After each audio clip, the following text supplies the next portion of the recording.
Well, hey, everybody, and welcome back to the Fearless Artist Podcast. My name is Michelle, and I am so excited today to have my fearless friend, Aida Barberena. Aida is a student at Codart Rotterdam. We'll get into that. She's also worked for the Fearless Artist for 18 months as our content creator and social media guru, I'll say. So, Aida, welcome. I'm so excited to chat with you today. Thank you for having me. Yes. Awesome. So you did wonders for the Fearless Artist. You started with us about 18 months ago, and it's been so fun having you on the team.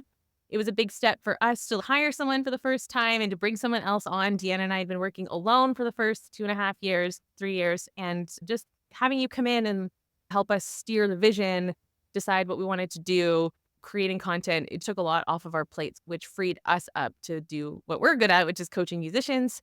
So I just wanted to bring you on today. You've just recently transitioned out of this role because your career has taken off. You're doing tons of auditions and school projects and other things that are happening for you. So you needed more space, which is also something I think that we can even mention in this talk today about how musicians constantly are going through these kind of transitions or seeing like, where do I need to invest my energy and my time? And what is the most beneficial thing for me to do right now according to my career, my ideal career?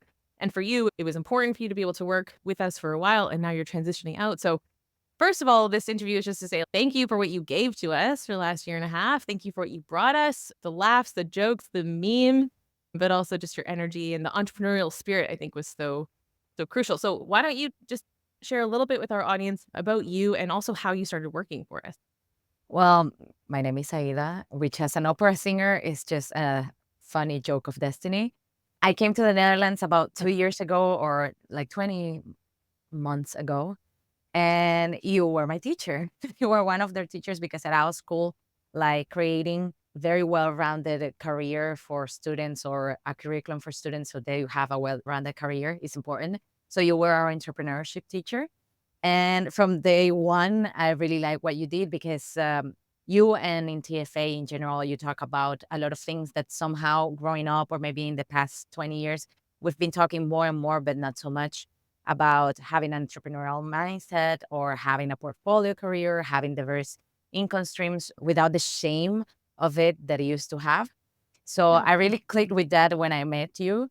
And you mentioned that you needed a social media girl that day. So I just came in and did my pitch and did my very best in the interview as well. And I learned a lot as well by working with you guys.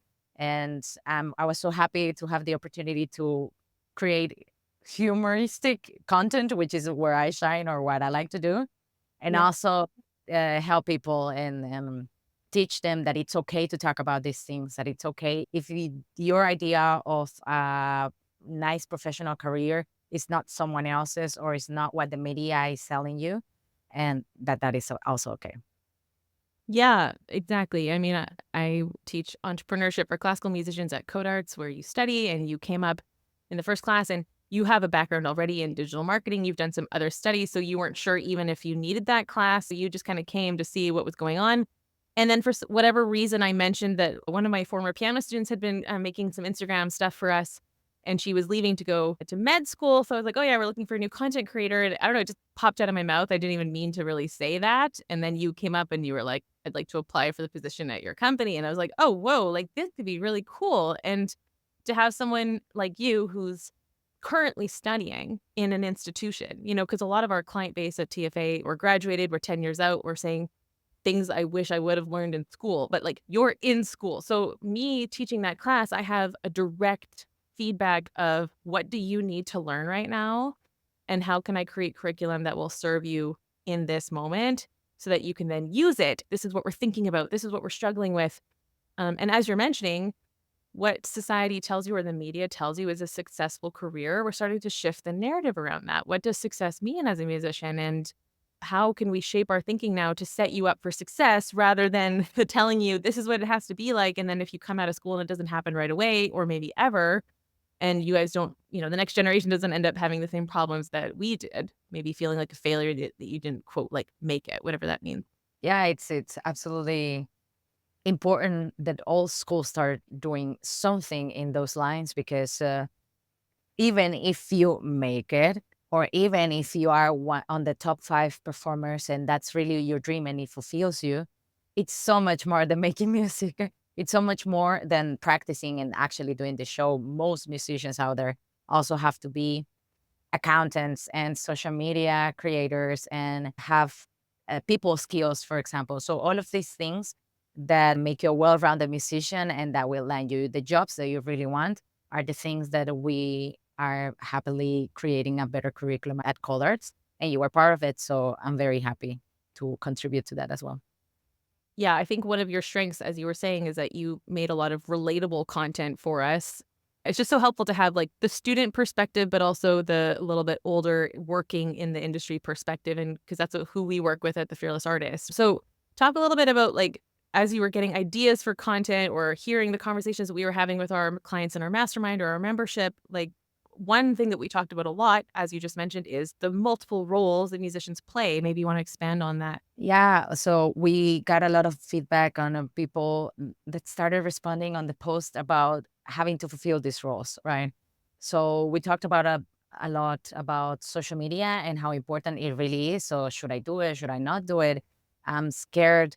Or what is it that I should be doing? Or all of these people are already doing this. So what I bring to the table is not new or valuable. So all of these things were a lot of fuel to create relatable and funny content because we all feel silly in front of the camera for the first time. We all feel silly going into TikTok, and I am also an older student, so I feel silly like, oh man, is this really for me? Is this not my age group or whatever? And once you get through that, then you start learning a lot of the things. And you maybe learn that in fact it's not for you, but you also might learn and find a community within itself. So all of those things were a lot of fuel to the ideas of the post that we made and that you created in the reels as well. Yeah, I mean, you were always sending me, like, the cool trends to do that I was maybe unfamiliar with, and including standing in the shower at one point fully clothed. You made me do some ridiculous things, and if anybody listening can scroll back if I haven't deleted them already. No, that's a joke, I didn't delete anything. But, okay, so social media is one aspect of, things that musicians don't realize they have to do to actually have a career, become a content creator. What are some of the other things that you've seen that we are getting feedback about from people? We had a lot of things about time management because suddenly you do something good or your video goes viral or something and you have a lot of concerts coming up or you have a lot of gigs or things that require a lot of organization also within yourself to keep alive or to also accommodate the practice slots in those times. So a musician, a well-rounded musician has to be a good time manager, right? Is somebody who can know where their limits are and understand also that sometimes it's just a little chaotic and that sometimes that chaos, it's something that other people who are not musicians might not understand and that it's alienating and it feels very lonely, but that it's okay. And then if you have a community of other people, you can share those concerns and feel better about it. And yeah, we all understand, which is the nice thing about TFA because we were making that relatable content. So people after graduation didn't have to feel alone because we're all struggling with the same things. Yeah, I think you're saying it perfectly. The 9 to 5ers, as we say, don't understand that sometimes it is chaotic, and that's okay. You need to embrace the chaos of our Yeah. lives. Like you, for example, you were sharing with me your schedule. You've got multiple auditions, you've got end of term exams, you've got a choir project coming up this week, you've got other external projects that you're pursuing, plus you have a job that you're doing. And that's an insane amount. Most musicians can relate to that. You've got a lot of pegs in your wheel, and someone on the outside looking in might say, that sounds crazy. You're doing too much. You're going to burn out. Are you sure? And putting all these kind of doubts into your mind. But actually, it might be exactly what you need to do in order to build the skill set that will take you to the next level or to discover your strength. And another thing I wanted to mention is that you also are excellent at organizing and you've kind of spearheaded a lot of project at Code Arts with the vocal class. I know you started up like the social media page with a couple other of the girls and organizing some concerts. Maybe talk a little bit about that with what you've learned from kind of taking the reins. Well, number one, it's very important to know that if you want something done right, you cannot expect for other people to do it just out of thin air. Like Right. taking initiative in all type of projects is important and people appreciate it. And it doesn't mean that you have to do everything on your own, but in any type of project, and as musicians, most people work with other people. A little initiative will go a long way. and a good, nice attitude of doing a little bit more than what is the basic requested of you also takes you a long way. And again, it's good practice for people skills because it's a very community type of job that we seem to have. Yeah. So I'm naturally that type of person, but I know that some of the students at my school have also learned to become more of that person and gather some skill sets and discover some things that they just happen to be good at. So now a lot of the some of the students are doing the design part of the projects that we have at Colors, and they actually good at it and they enjoy it. And this is a skill set that maybe when you are diversifying your income, when you after you graduate, you already have the skill set and you can say, hey, I can also do this for an opera company or for a choir. And this might be also part of my job and I can already do it. So to experiment with all of these things, with leadership, with teamwork, with some skill sets, the digital skill sets, for example, time management, is very important for anybody because you never know when you might need it. I love that you're saying this thing about initiative because somebody recently asked me, how do you define entrepreneurship? And I literally think it's about taking initiative, creating opportunities, looking for where, as you're saying, your skill sets can fit and learning new things.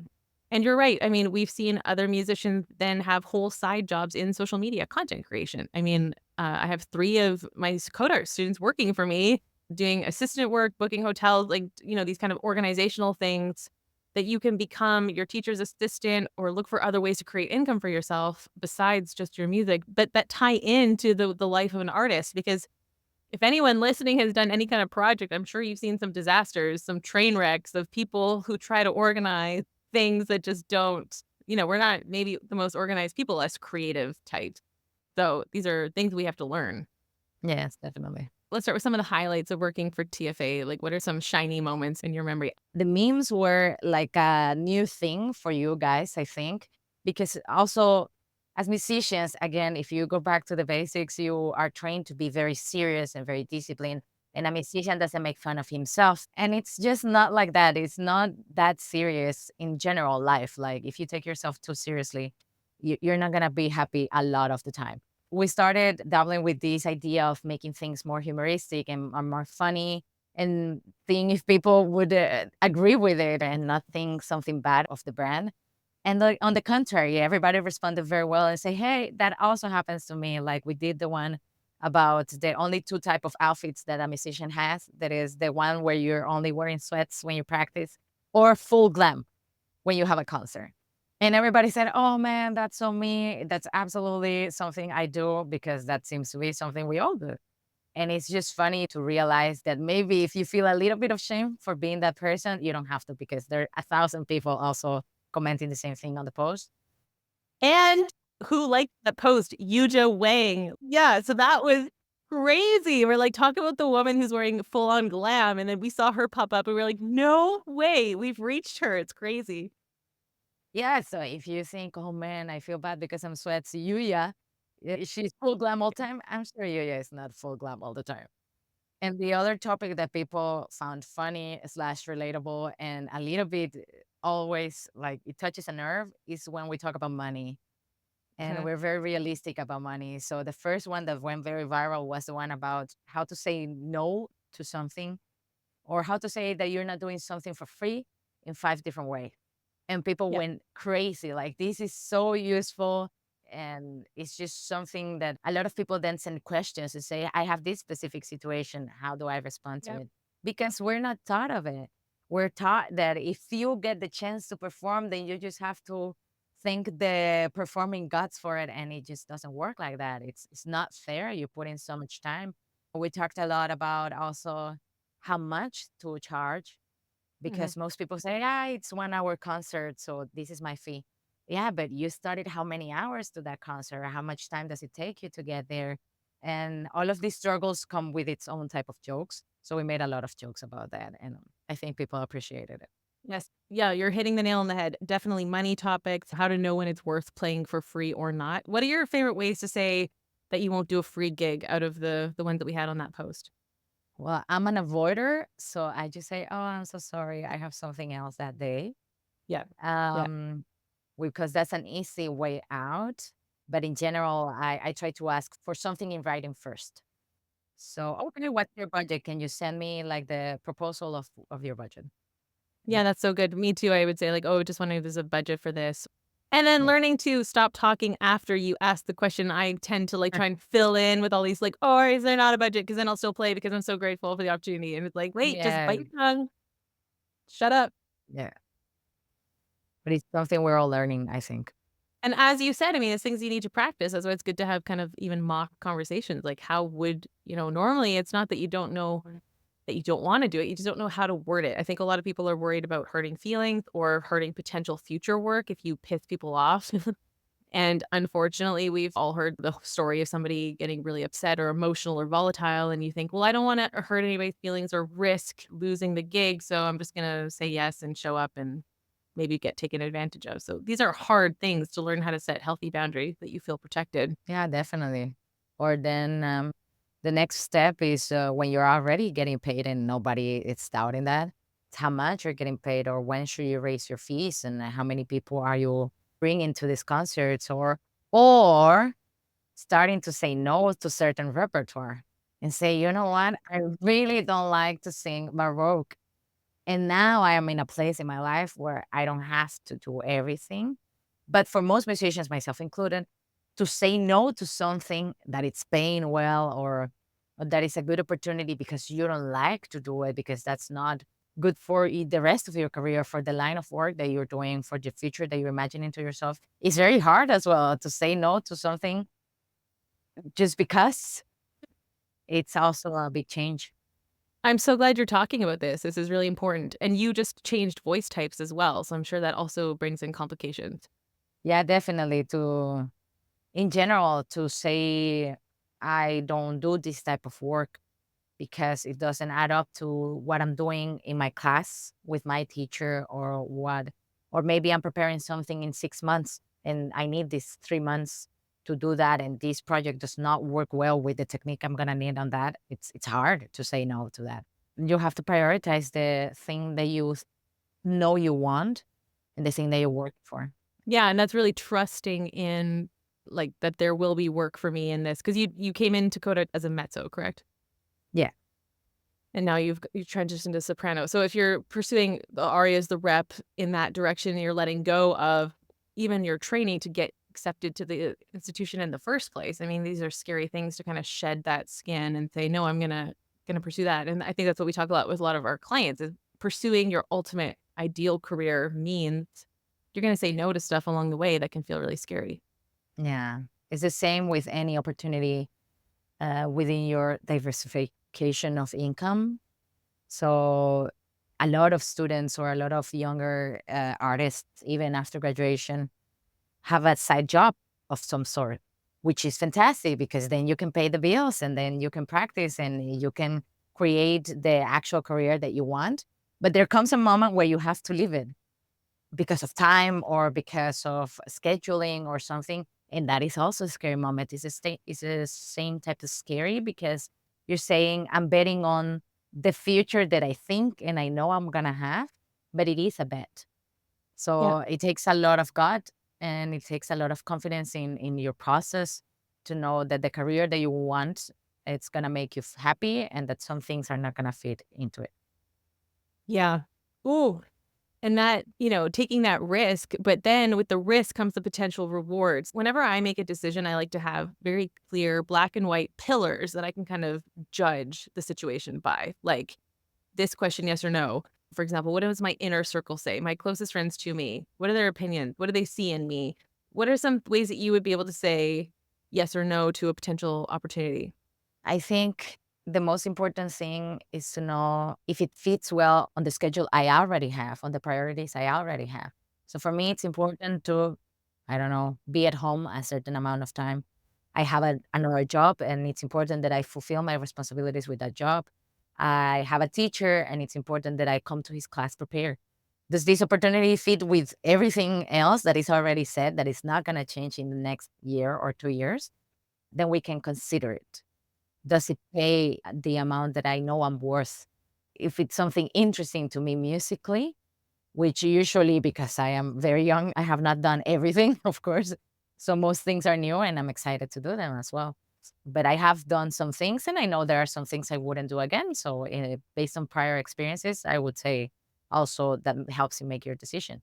But again, that's always something that I say to a little bit younger graduates. You don't know if the thing you imagine yourself loving, you will actually love, because a lot of the things that society sells us as the perfect career or as the top tier of your performance career is gonna make you happy. And sometimes it's not. Like sometimes working performer, having to audition 12 times a year and being home only 1 month. Like I had a friend, a singer, he's very successful, and he didn't even have a home in his home country because why would he if he was never there? So he would live in Airbnbs. And for as fun as it sounds to him, it sounds like torture to me. So, but if you don't do it, you will never know if that is the thing for you. And it's okay to try it and to say, "Hey, you know what? This doesn't make me happy, and I'm gonna pursue something else or another path to have a musical career." Yeah, you're making some really important points because we hear this from our clients too, that they get the orchestra job that they worked their entire lives to get, and then they don't like it. And this isn't across the board, of course, but there are cases like this. And then we think in school, we're teaching them, the success means winning the audition. And what if they want to, as you're saying, be at home or they have other interests or they don't like the repertoire or they have a stand partner that makes them uncomfortable or whatever? Like we've kind of seen it all on our side from hearing from our clients. And if you don't know how to kind of trust and create opportunities that align with your strengths and skills, I mean, Deanna and I have a coaching company for musicians. 5 years ago, I never would have imagined this. We just started pursuing something that was important to us, which was speaking truth into people's lives and bringing teaching and training to people that we saw struggling, including ourselves. I mean, we had to learn this ourselves. And now it's like evolved into this really beautiful thing that we can bring other people on, and we never would have imagined this. So I think, again, coming back to what does entrepreneurship mean? It's like taking risks, taking initiative, looking at your skills, your strengths, your interests, and going back to what you shared about how to say yes to a gig or not, it reminds me of that, story of, like, you have the mason jar and you fill it with the golf balls, and Yeah. then you fill it with the marbles, and then you fill it with the sand, and then how much room is left for, let's say that the gig is a cup of water. Okay, well, can I pour this water in without the thing overflowing? Because then that's when you risk getting into, like, burnout, unhappy, miserable, stressed, too busy, and, like, of course, there's an element of being busy and chaotic as a musician that's just, like, accepted, like, you just have to get used to the kind of the pace, but then there's another level, it's like, "This is too much, and I'm not gonna be able to sustain this level." So, that's personally where I'm at right now. As you're saying, like, I spent half the month in hotels, and I'm like, "Do I wanna keep this up? Do I like not being home? Do I like not seeing my dog?" When I get home, I'm so relieved, I'm like, "Oh, I can do laundry and go to the gym." Like, and this is new for me. My career has not looked like this previously. So, okay, things are always evolving for us, and do we want it to go in this direction? Yes or no? And luckily, we have the power to say yes and no because that gives us choices. I think the more time it passes, the more you discover the things that make you happy. Mhm. And I think it's key to keep on learning or keep opening yourself up to learning new skill sets and discovering new things. Our drama teacher, for example, he was a cellist his whole life. And then his master was in drama. And then he discovered that in his bachelor that he really loved this. And he's a trained classical musician. And he's a great opera director because that's where his path led him. But the more you do, the more you learn and you can say no with more confidence because there's always something for you. There's always something new. There's enough space for everybody. There's enough cake for everybody because there's not two people with exactly same set of priorities. Mhm. And that brings a variety of people that you work with and that projects can be made of that it's fantastic. It accommodates everybody. So I don't think anybody should be scared of the future if you are confident in your skill set and in your ability to keep on learning and adapting, for sure. Yes. Yes, that growth mindset, which I think is also another way to define entrepreneurship. I mean, we should just call this episode, "How do you define entrepreneurship?" Because it seems to be you're learning this right now. You've been learning this by creating the content for us. And I think it's so important that what you've been doing has been so relatable. Again, coming back to that relatable content, people come to our page and they say, "Oh, I feel seen. I feel understood." Like, yeah, it's the jokes about what you wear, but it's also the jokes about like your travel schedule and being tired and how to say no to playing for free. And How to say no to being overwhelmed, and like how do we create sustainable, healthy, well-rounded artist lives so we can keep doing what we're doing, pay our bills, and just feel like you're contributing to society and also fulfilling your purpose. I think that's really what we want people to feel when they come to the Fearless Artist, that you are finding your purpose, your unique gift that only you can give, and that we don't, as you said, we don't have to compete against everybody else playing the same repertoire, playing the same instruments. There's enough cake for everybody. If there's not, you're going to go bake your own cake. It's probably going to be better. So, like, just kind of continuing with this, are there mistakes you see musicians making? I mean, even talking about, growth mindset, pursuing opportunities. Is there anything that you would say, like, hey, this is off track? I think in general, I don't think this goes away. It's not particular to any age group. Is in general, I think musicians take themselves out of the competition too early and say, "Oh, I cannot do that. I cannot even apply because they won't take me." Whatever that is. I I have seen people get jobs when they don't speak completely, fully a language that is required for that job because you make it up with all of these skill sets. Because Mhm, when you go to the interview, you do so well that it's okay that you don't speak fluent Dutch, for example, or mhm, English or Spanish. Or say, I'm not gonna do this audition or this competition, anything, just because you and nobody but you take maybe sometimes somebody else's opinion, take yourself out of it. And in Spanish, we say you already have the no. Like, if you don't even try, you already lost. So what's the worst thing that can happen? That's a question that I make myself every day. What's the worst thing mhm. that can happen by applying to this scary thing or by doing this a little bit risky thing? Is it really that I'm going to die? Is it really the worst thing that can happen is that in 6 months I'm gonna have to get an office job or something like this? I don't think anybody dies from that. I left my country very young and I had people saying, "You're not gonna make it. You're gonna be back here in 3 months." And I left, and it would have been horrible to come back and be shameful of not having made it or not having been accepted to a music school, but I was willing to risk it. It was okay. And then I moved to the Netherlands, and I also had people saying, "They're not gonna take you in the school in the Netherlands. The level is it's too high." And And now you're one of the shining stars of that class. So who are these people? Give me their numbers. I'm angry. Yes, this is so helpful, Aida, really, because limiting beliefs, yes, biggest mistake musicians make, taking themselves out of the game. You're saying it perfectly. most recently, in my personal journey as a singer, I had someone tell me, "Oh, you shouldn't audition to this competition that is for all of the instruments because it's usually not very fair to singers." And I said, "Ah, well, it's okay. In the worst case scenario, it's good audition practice." And I won. So now I'm going to the next phase of the competition. And after hearing this, it's just ridiculous.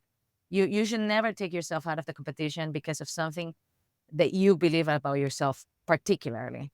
It's the worst thing they can say is no, and that never kill anybody. So a little confidence goes a long way, definitely. I love that. I love that so much. And just remembering that people project their own fears onto you. So all of those people saying you're not going to make it, it's because they didn't have the guts to get on that plane and go try and get into another culture, another language. And now you're settled and you're thriving. So good for you. So proud. And you're an example. I think people like you provide inspiration for others to look up to. You know, you came from your country and now you're here and you've settled and you're building opportunities and you came to us and said, "I want to work with you." Like you're looking for opportunities, you're taking initiative and you're just a few years older than your classmates, so they're able to look up to you like, kind of an older sister and say like, "Look how brave she is being with her life."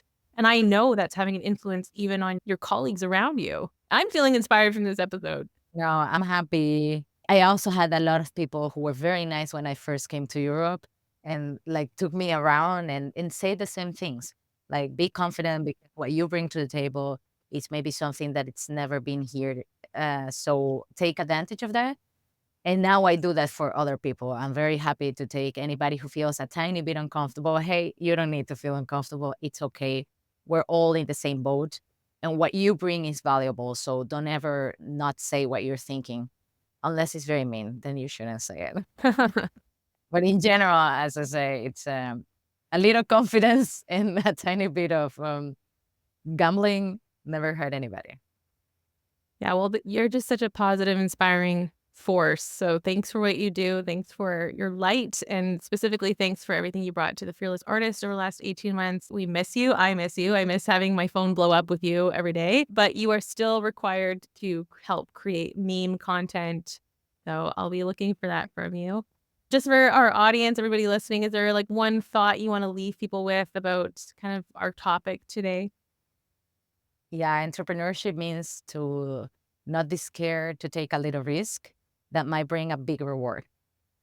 So take that, do with that as you want. Okay, well, we love to have an action point at the end of every episode. So, everybody listening, decide today what is the risk that you're going to take. And you can send us a message on Instagram at the Fearless Artist Mastermind. Tell us what it's going to be, and we will hold you accountable because that's something that we do really well.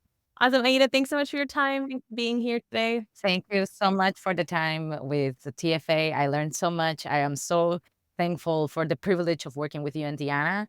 Thank you for having me today. Yeah, you're welcome.